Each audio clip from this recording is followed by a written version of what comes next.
Setting boundaries is hard. The confrontation is hard. The silence afterwards, it's hard too. And the guilt that hits you after you finally stand up for yourself can make you question everything. You replay the conversation. You wonder if what you said was too harsh. You feel like you disturbed the peace, and you kind of did. And part of you wants to text them and apologize or take it all back just to make the discomfort stop. And if that's you, I need you to hear this, okay? That guilt is a normal part of the process of healing. You spent years teaching yourself that keeping everyone else comfortable was just your job. So of course, choosing yourself feels uncomfortable at first. You're not just changing a habit, you're changing the rules your mind and nervous system have lived by for many years. Healing isn't just learning to set boundaries.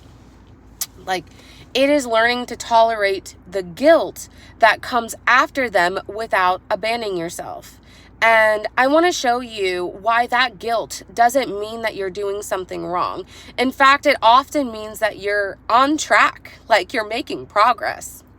So the biggest mistake people make is assuming that guilt or those bad feelings mean that you did something wrong.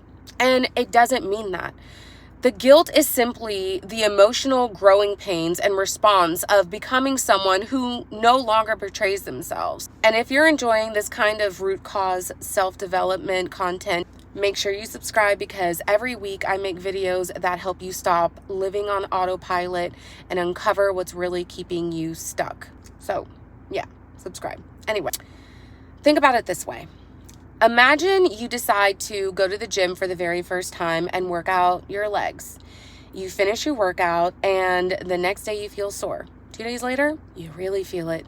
Walking hurts, going up the stairs hurts, and your body is telling you all the time, like, this hurts. Does that mean that, the weight training isn't good for you? Of course not. You expect the soreness because you understand that building muscle is a consistency game. You go back, you train again, you're sore again. You keep showing up anyway. Then something starts to happen. The more consistently you train, the less the soreness hurts.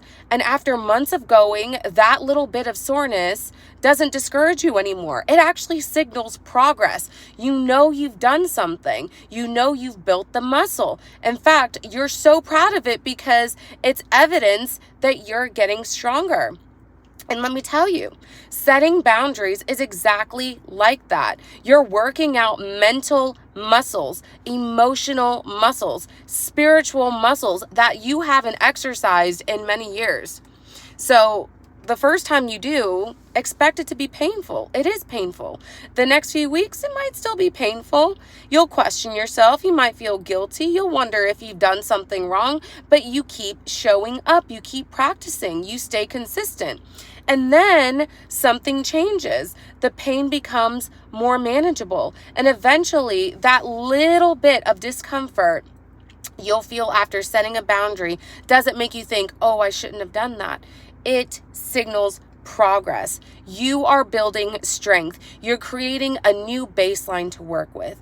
Over time, that baseline becomes your new normal. I also want to prepare you something that no one really talks about. You probably are going to rock the boat. People who benefited from your lack of boundaries are going to notice that something has changed. Some people will be confused. Some people will push back. Some people may even tell you that, oh, you've changed. And you know what? Guess what? They're right. They're right. You have changed. You're no longer abandoning yourself to keep everyone else comfortable. The goal of healing isn't to avoid rocking the boat. The goal is to stop jumping overboard every time someone else doesn't like the waves. So turning this ship around takes time, and it takes consistency. It takes patience. It takes standing firm even when every part of you wants to make everyone, including yourself, comfortable again. You are undoing years, sometimes even decades of people pleasing. So you are essentially replacing old beliefs with healthier ones. And let me tell you, that is a big deal. It isn't easy, but it is absolutely worth it. And, one of the biggest lessons you'll learn is not your job to manage everyone else's emotions. It is not your job to absorb someone else's frustrations, and it's not your job to carry someone else's anger. It is not your job to be the dumping ground for someone else's insecurities. And I've learned that sometimes if you don't set the standard for how people should treat you, they'll take it upon themselves to decide.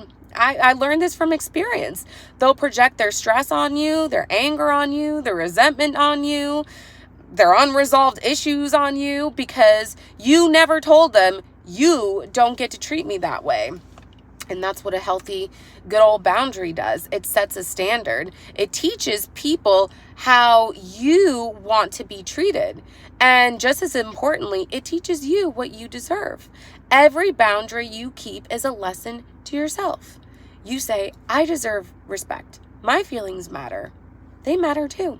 I don't have to sacrifice myself to be loved. And these are powerful lessons that you have got to learn. And they don't become beliefs because you heard them once. They become beliefs because you practice them over and over again until they become your new normal. So what do you do when the guilt shows up? Don't panic. Don't panic. You don't need to assume you are wrong. You remind yourself, I'm on track. You remind yourself that growing is uncomfortable. You remind yourself that change and healing has growing pains. You remind yourself that just because something hurts doesn't mean it's hurting you in the long run. And then what? You keep going. You don't turn around. You don't undo all of your progress. You don't apologize for having needs. You just keep moving forward until the guilt fades, because I assure you it will. One day you'll notice something incredible. The confrontation won't feel as overwhelming. The guilt won't control you anymore. And standing up for yourself, it'll start to just feel normal. And eventually it will become normal for the people around you too. The pain and the guilt that you feel today are a sure sign that you are on the right track. It signals progress. Basically, you're training yourself on what you deserve. You're training other people on how you expect to be treated. You're building mental, emotional, and spiritual strength that will serve you for the rest of your life. So if you're in that uncomfortable stage right now, keep going. Stick with it. Give it time. Stay focused. You're not failing. You're healing. It's a sign of your healing. And every boundary is just another rep. Another step toward becoming the person that you always deserve to be. And if you watch this video thinking, that all makes sense, but I can't even get myself to say no in the first place, then watch this video right here or here, I don't know, on why being nice is actually ruining your life. Because before you can overcome the guilt that comes after setting boundaries, you first have to understand why it's so hard to set one in the first place. So I shall see you over there. Hope this helped. Bye now.